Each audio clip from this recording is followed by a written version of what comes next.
बड़ी प्रेम से सुन रहे होते हैं। उन गांव वालों में एक व्यक्ति किसी दूसरे गांव का भी बैठा बुद्ध को सुन रहा होता है। बुद्ध की बात पूरी होने के बाद बुद्ध वहां से उठकर चलने लगते हैं। वह व्यक्ति दौड़ता हुआ बुद्ध के पास आता है और बुद्ध को रोक लेता है और बुद्ध से हाथ जोड़कर विनती करता है, बुद्ध कृपा कर एक बार हमारे गांव में भी आएं। वह व्यक्ति एक किसान होता है। बुद्ध उस व्यक्ति से कहते हैं, तुम चिंता न करो, हम तुम्हारे गांव अवश्य आएंगे। ये कहकर बुद्ध और उनके भिक्षुक वहां से चले जाते हैं।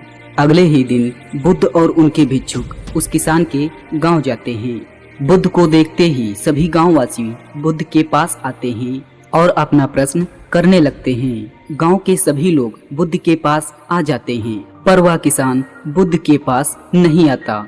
वह किसान बुद्ध के पास इसलिए नहीं आ पाता कि उसके आज ही 2 बैल खो जाते हैं, जो उसकी रोजी रोटी के साधन थे। घर में चिंतित बैठा यह सोच रहा होता है कि वह बैलों को ढूंढने जाए या बुद्ध को सुनने जाए। वह किसान बड़ी दुविधा में फंस जाता है। उसके पास 2 ही विकल्प होते हैं, या फिर पहले बुद्ध को सुनने जाए या बैलों को ढूंढने जाए। बहुत देर सोचने के बाद वह एक विकल्प चुनता है और सबसे पहले वह अपने बैलों को ढूंढने के लिए जाता है। उधर बुद्ध उस किसान का इंतजार कर रहे होते हैं जिसने उनको बुलाया था। बहुत देर इंतजार करने के बाद बुद्ध और उनके शिष्य वहां से चले जाते हैं। किसान बहुत मेहनत के बाद अपने बैलों को ढूंढ लाता है। किसान बहुत दुखी होता है। उसे खुशी होती है कि उसके बैल मिल गए, लेकिन वह दुखी इसलिए होता है कि उसने बुद्ध को अपने गांव बुलाया था और वही सुनने न जा सका।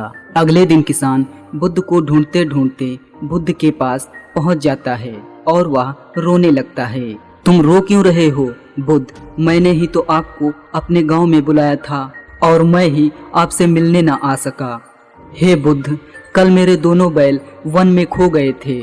मेरे पास सिर्फ 2 विकल्प थे, या मैं पहले आपको सुनने आऊं या मैं अपने बैलों को ढूंढूं। बैल मेरी रोजी रोटी है और यदि वो नहीं मिलते तो मेरे भूखे मरने की नौबत आ सकती थी, इसलिए मैं उन्हें ढूंढने चला गया। मुझे माफ करे बुद्ध, मैंने आपका अपमान किया है।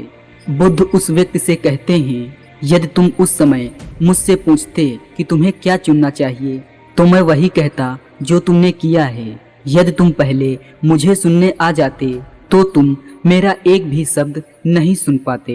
तुम केवल अपने बैलों के बारे में ही सोचते, परंतु अब तुम्हारे बैल मिल गए हैं। अब तुम हमें आराम से सुन सकते हो। मैं बहुत खुश हूँ ये जानकर कि तुमने पहले कर्म को चुना है।